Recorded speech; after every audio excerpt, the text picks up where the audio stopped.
ഹരി ഓം ശ്രീമന്നാരായണീയം ദശകം 23 ശ്ലോകം 9. അത്യന്തസംഗവിലയായ ഭവത്പ്രണുന്നോ നൂനം സരൂപ്യ ഗിരിമാപ്യമഹത്സമാജേ നിശങ്കമംഗകൃതവല്ലഭമംഗജാരിം തം ശങ്കരം പരിഹസന്നുമയാഭിഷേപേ.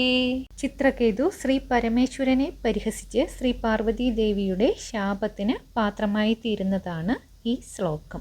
ഒരു ദിവസം ചിത്രകേതു വിമാനത്തിൽ സഞ്ചരിക്കുമ്പോൾ കൈലാസത്തിൽ മഹർഷിമാരുടെ സഭയിൽ അധ്യക്ഷ സ്ഥാനത്ത് ശ്രീ പാർവതി ദേവിയെ മടിയിലിരുത്തി ആലിംഗനം ചെയ്തുകൊണ്ടിരിക്കുന്ന പരമശിവനെ കാണുവാനിടയായി. വിഷയാസക്തി തീരെ നശിക്കുവാൻ വേണ്ടി ഭഗവാനെ അവിടുന്ന് പ്രേരിപ്പിച്ചിട്ടാവണം ചിത്രകേതു പാർവതി ദേവി കേൾക്കെ ഈ ലോകഗുരു നാണം കൂടാതെ പരസ്യമായി ഭാര്യയെ ആലിംഗനം ചെയ്തിരിക്കുന്നുവല്ലോ, പ്രാകൃതന്മാർ പോലും ഇങ്ങനെ ചെയ്യില്ല എന്ന് പറഞ്ഞു. ഇത് കേട്ട് ശ്രീ പരമേശ്വരൻ പുഞ്ചിരി തൂകിയതേ ഉള്ളൂ. പക്ഷേ പാർവതി ദേവി അത് സഹിക്കാതെ കോപിച്ച് ഇവൻ ഒരു അസുരനായി പോകട്ടെ എന്ന് ശപിച്ചു. അങ്ങനെ പാർവതി ദേവിയുടെ ശാപമേറ്റ ചിത്രകേതുവാണ് പിന്നീട് വൃത്രാസുരനായി തീർന്നത്.